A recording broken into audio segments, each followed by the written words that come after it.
He had wealth beyond imagination, power that opened every door, and a name that commanded respect across the world. But the one thing billionaire Daniel Adewale never expected was to fall deeply in love with the one woman society told him to ignore: his housemaid. This is a story of love across social lines, hidden pain, quiet strength, and a truth that would shake an entire world.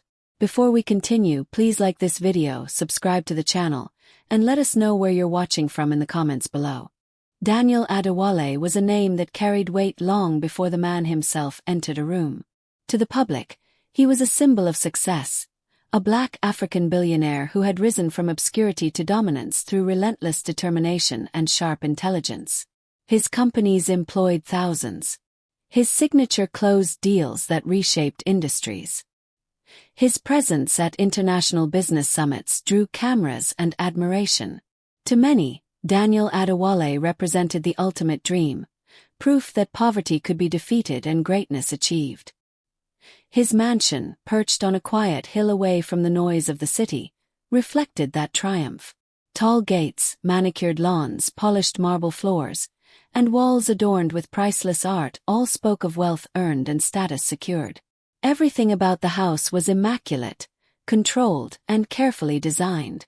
Yet inside that grandeur lived a man who felt profoundly alone. Each morning, Daniel woke before sunrise, not because he lacked sleep, but because silence pressed too heavily on his chest. His days unfolded in a blur of schedules: board meetings, negotiations, financial forecasts, and flights between cities. He was constantly surrounded by people, yet rarely accompanied. Conversations revolved around numbers, contracts, and expectations. No one asked how he felt. No one dared. At night, the mansion became unbearably quiet. He would sit by the wide glass windows, watching city lights shimmer in the distance, their beauty offering no comfort. The expensive furniture felt cold. The rooms echoed with a stillness that money could not soften.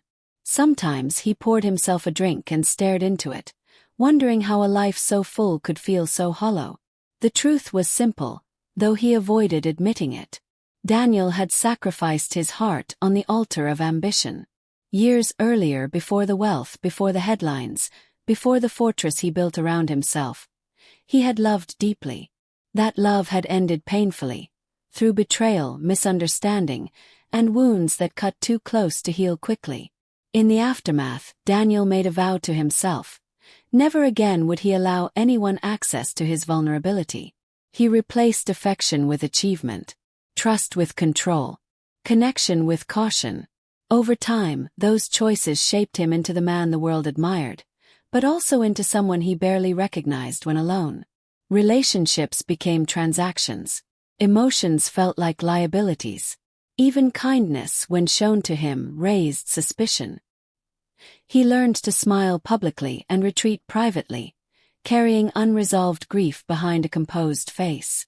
So Daniel built walls, not just around his property but around his heart. High walls reinforced by fear of disappointment, by memories he refused to revisit, by a loneliness he pretended not to feel.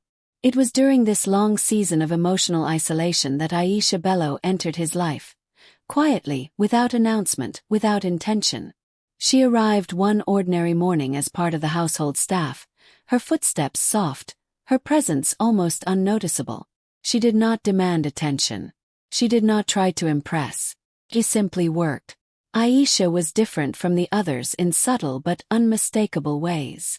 She carried herself with calm restraint, speaking only when necessary, listening more than she talked. Her movements were careful but confident, as though she respected the space she occupied without shrinking inside it. She completed her duties with precision, not because she was watched, but because she took pride in doing things well. Daniel observed none of this at first. To him, staff members blended into the background, faces without stories, voices without weight. He had trained himself not to see too much. Seeing meant acknowledging, and acknowledging led to attachment. But Aisha was impossible to ignore for long. Not because she was loud or dramatic, but because she wasn't. She did not panic when Daniel walked past. She did not bow excessively or force nervous smiles. She neither sought his approval nor avoided his presence. When he spoke to her, she answered respectfully, directly, without flattery or fear. There was a quiet dignity about her that unsettled him. She seemed untouched by the hierarchy that defined the mansion. Not defiant, just grounded. As if her sense of worth came from somewhere deeper than her position. Daniel found himself noticing small things. The way she paused to help an older staff member without being asked. The way she organized tasks thoughtfully. Never rushing, never careless. The calm focus in her eyes, even during long, exhausting days. One evening as Daniel passed through the hallway, he heard a soft hum drifting from the staff quarters. A gentle tune, unpolished yet comforting. It lingered in the air long after he moved on, stirring something unfamiliar in his chest. He didn't understand it then. He only knew that something had shifted. For the first time in years, Daniel Adewale felt a presence in his home that didn't demand anything from him, yet somehow filled the silence he had learned to endure. And though he didn't realize it yet, the walls he had spent years constructing were about to be tested by someone who carried no weapons at all, only quiet strength, patience, and a heart untouched by wealth. Fate, it seemed, had finally decided to knock. And Daniel was no longer as prepared to ignore it as he once believed. Aisha Bello's life had never followed the path she once imagined. She was born into modest beginnings, in a home where love was present but resources were limited. As a child, she believed fiercely in possibility. She dreamed of education, of independence, of a future where her worth would be defined by her character and skills rather than circumstance. She had imagined classrooms, books, and opportunities waiting just beyond reach. But life, as she would learn, rarely follows youthful plans. Loss arrived early, quiet, heavy, and unannounced. Responsibility followed close behind. Dreams were slowly set aside, not because she stopped believing in them, but because survival demanded priority. Each decision she made was guided not by desire, but by necessity. Working in Daniel Adewale's mansion was never a fantasy fulfilled. It was a lifeline. Every morning, Aisha woke before dawn, preparing herself mentally for the long hours ahead. She reminded herself why she was there. Not to be seen, not to be noticed, but to endure, to provide, and to move forward one careful step at a time.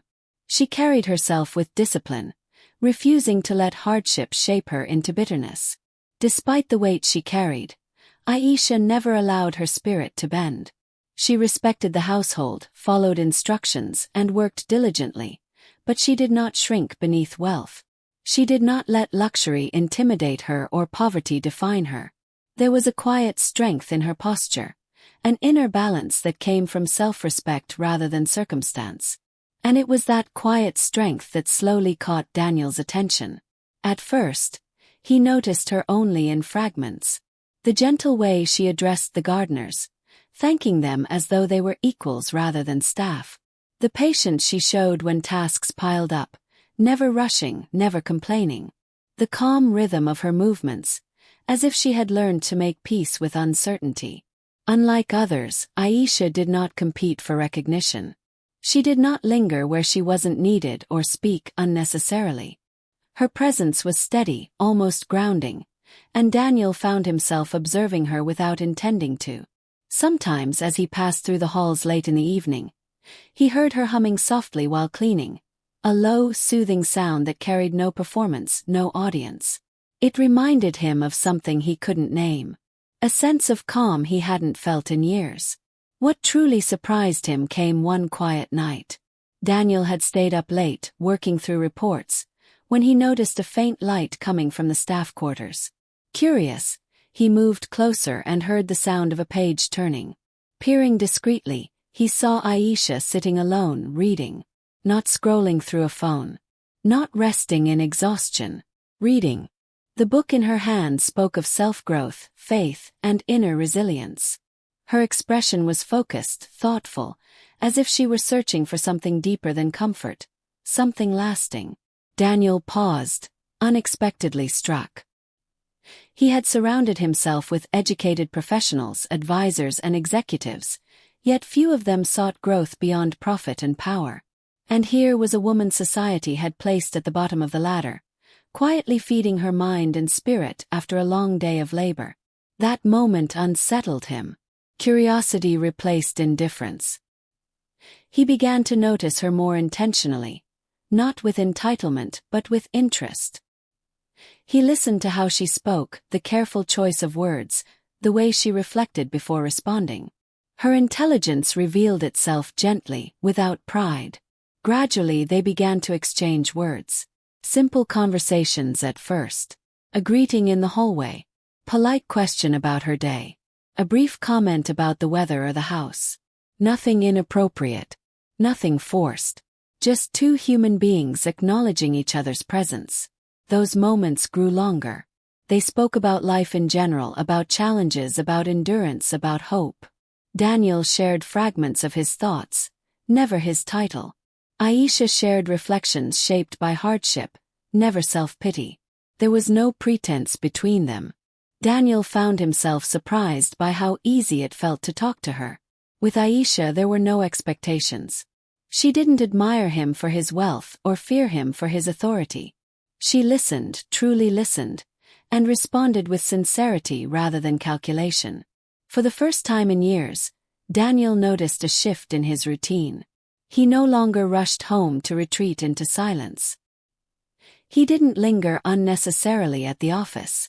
Instead, he found himself looking forward to returning, not to rest but to presence. A presence that demanded nothing from him. A presence that reminded him of something he had long forgotten. That connection did not require power, and dignity did not depend on wealth. Somewhere between shared words and quiet understanding, something unfamiliar stirred inside him. Not desire, not control, but connection. And though neither of them named it, both felt the subtle change, like a quiet door opening in a place that had been closed for far too long. Little did they know, this growing bond, gentle and unassuming, was already testing boundaries the world insisted should never be crossed. And once crossed, there would be no turning back. The bond between Daniel Adewale and Aisha Bello did not grow loudly. It grew quietly, carefully, like something that understood it was not meant to exist. With every shared conversation, every unspoken understanding, the space between them narrowed. And with that closeness came danger. Not because their connection was wrong but because the world had already decided it was. Daniel understood the rules of society better than most. He lived by them. A billionaire does not fall in love with a housemaid. A man of influence does not cross invisible lines drawn by class and status. A woman like Aisha was expected to remain unseen, unchosen, and unconsidered. Those were the unspoken laws Daniel had obeyed his entire life. Yet his heart refused to follow them. He admired Aisha not for what she did, but for who she was. Her strength wasn't loud. It revealed itself in endurance, in dignity under pressure, in the way she carried herself without bitterness. Her intelligence emerged in thoughtful questions and quiet reflections, never in displays meant to impress. Her kindness felt intentional, never performative. With her, Daniel did not feel like a billionaire. He felt human. That realization unsettled him. Aisha, however, carried a different burden. She felt the shift long before Daniel allowed himself to name it. She sensed the way his gaze lingered, the care in his voice, the subtle warmth in moments that were once purely professional. And instead of comfort, it filled her with fear. She knew how the world worked. She knew what people saw when they looked at her. Her uniform, her position, her limitations. Loving Daniel felt like standing at the edge of a steep cliff, the ground beneath her uncertain. One step forward promised connection. One step too far promised ruin. She tried to pull back. She shortened conversations. She avoided shared spaces. She reminded herself of reality, of the imbalance between them, of the judgment that would inevitably come. But emotions do not retreat simply because they are inconvenient. Others noticed. Staff members exchanged glances when Daniel lingered longer than usual. Conversations stopped abruptly when Aisha entered a room. Whispers began to circulate, soft at first, then sharper. She's after his money. He'll get bored and move on. She's forgetting her place. This will end badly. Judgment came not only from those who envied Daniel's wealth, but from those who feared what his choice might represent. A line being crossed made people uncomfortable. It forced them to confront their own beliefs about worth and entitlement. The pressure weighed heavily on Aisha.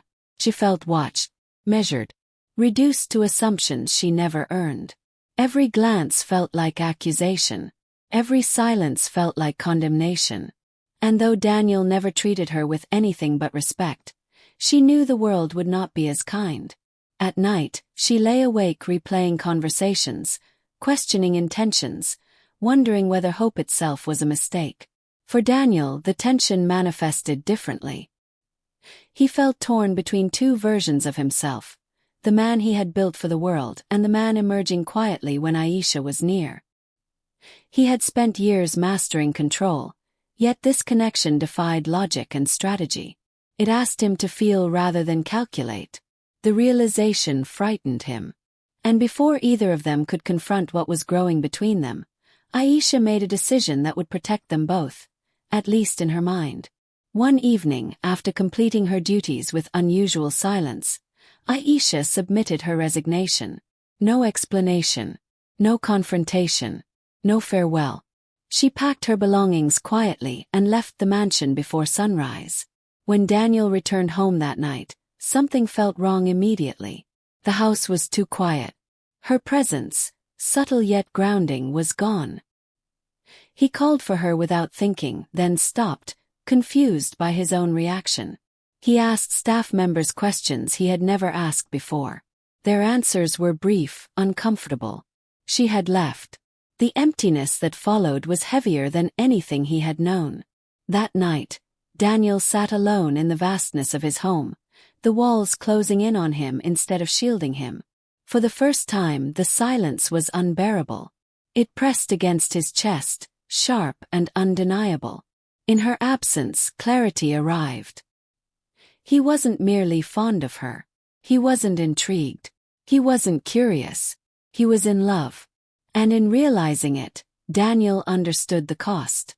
To love Aisha meant challenging the world that had applauded him. It meant stepping beyond privilege and into vulnerability. It meant choosing truth over comfort. As dawn broke over the city, Daniel Adewale faced the truth he could no longer deny.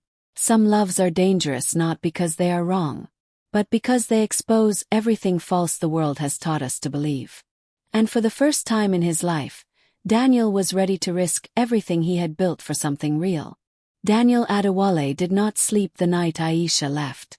The mansion felt unfamiliar, as though its walls had shifted overnight. Every hallway reminded him of her quiet presence. Every silence echoed her absence. For the first time, the wealth that had once insulated him from discomfort offered no protection at all. He realized something with painful clarity. If he let fear decide, he would lose her forever. So Daniel did something he had not done in years. He stepped away from control. There were no assistants, no bodyguards, no press. He searched for Aisha not as a billionaire, but as a man. He retraced her life carefully, asking questions without authority, listening without expectation. Each answer led him further from comfort and closer to humility. The process stripped him of entitlement, forcing him to confront realities he had long been shielded from. When he finally found her, the contrast was stark. Aisha lived modestly now, in a small space that barely held her belongings. Life had returned to its familiar rhythm of struggle and sacrifice. She worked long hours again, not because she wanted to but because she had to. Her strength remained, but exhaustion clung to it. Daniel stood at her doorway, unsure of himself for the first time in decades. He didn't arrive with solutions. He didn't arrive with promises. He arrived with truth. When Aisha saw him, her composure fractured. Emotions she had buried surged forward. Fear, longing, confusion, pain. She had left to protect herself, to preserve dignity, to avoid being crushed by expectations she could never meet. Daniel didn't interrupt. He listened. Then he spoke words that carried no power, only sincerity. "I don't want you because you serve me," he said quietly. "I want you because you see me." The weight of those words broke something open inside her. Aisha confessed everything she had held back. Her fear of being judged by the world. Her terror of becoming a symbol instead of a person. Her anxiety that loving him would cost her identity, her voice, her sense of self. She had seen women disappear into relationships shaped by imbalance. She refused to become one of them. Daniel did not dismiss her fears. He honored them. And then he made a choice that surprised even himself. He stepped away from the image the world demanded. Daniel reduced his public presence. He rejected narratives written for him by advisors and expectations crafted by society. He refused secrecy. He refused denial. When he publicly acknowledged Aisha as the woman he loved, the reaction was immediate and brutal. Headlines exploded. Criticism poured in from every direction. "He's lost his judgment. This won't last. She's using him. This damages his legacy." People debated his decision as though love were a transaction. Analysts questioned his stability. Social circles closed ranks, silently disapproving. But Daniel did not retreat. For the first time in his life, he did not manage perception. He stood firm. He chose courage over comfort, truth over approval, love over image. And in doing so, Daniel Adewale discovered something extraordinary: freedom. Because real courage, he learned, is not the absence of fear. It is the willingness to live honestly despite it. And as he reached for Aisha's hand, fully aware of the cost, Daniel knew one thing with certainty. Some loves demand everything. And some things are finally worth giving it all. Time has a way of revealing truth. Not through words or promises, but through consistency. Through who stays when admiration fades and who remains when the noise dies down. In the months that followed Daniel Adewale's decision, time became the greatest witness of all. And time proved them right. Aisha Bello was never what critics claimed her to be. She did not demand access to Daniel's wealth, nor did she attempt to reshape his world around herself. Instead, she became a quiet force, steady, thoughtful, and deeply present. She stood beside him not as an accessory, but as a partner rooted in mutual respect. When Daniel faced pressure, she reminded him of his values. When he felt overwhelmed, she grounded him in perspective. When he doubted himself, she offered honesty rather than reassurance. Her strength revealed itself not in control, but in clarity. She challenged Daniel gently, never diminishing him, yet never allowing him to retreat into arrogance. She spoke truth even when it was uncomfortable, reminding him that power meant little without purpose, and success was hollow without integrity. Through Aisha, Daniel learned lessons no boardroom ever taught him. He learned how to slow down, how to listen without preparing a response, how to be present without needing to lead. For the first time in his life, wealth stopped being the measure of his worth, became a tool. Together, they built something that extended beyond romance. They invested in people, not applause. They supported causes that created dignity, not dependency. They used resources to restore hope rather than inflate image. Aisha remained grounded, never allowing privilege to erase empathy. Daniel watched as she navigated the world with the same humility she had always carried, treating everyone with equal respect, whether they wore uniforms or tailored suits. Her presence reshaped him. Daniel learned that love could exist without possession, that leadership did not require distance, that strength could be soft and still unshakable. And Aisha learned something too. She learned that love did not have to demand sacrifice of self, that partnership could elevate rather than consume, that being chosen did not mean being owned. Together, they challenged assumptions the world had long accepted. They disrupted narratives about class and worth. They proved that character outlasts criticism. They showed that sincerity speaks louder than status. Slowly, perceptions began to shift. People who once mocked grew silent. Those who doubted began to reflect. And those watching from afar found courage in their story. Because it was never just about a billionaire and a housemaid. It was about two people choosing honesty in a world that rewarded appearances. In choosing each other, Daniel and Aisha discovered something no fortune could offer. True wealth was not in numbers. Not in titles. Not in possessions. True wealth was waking up to someone who saw you. Standing beside someone who sharpened your soul. Building a life where love was not earned through status, but through truth. And in that realization, Daniel Adewale, once defined by everything he owned, finally understood what it meant to be rich. Not because he had everything, but because he had found someone worth everything. True wealth is not measured by money or status, but by the love, respect, and trust we share with others. Genuine connections, built on honesty and humility, are far more valuable than any fortune. Courage to follow your heart and stand for truth can transform lives and redefine what it means to be rich. If you enjoyed this story, please give this video a like. Let us know where you're watching from in the comments, and subscribe to the channel so you won't miss our next captivating story filled with love, lessons, and unforgettable moments. Until our next story.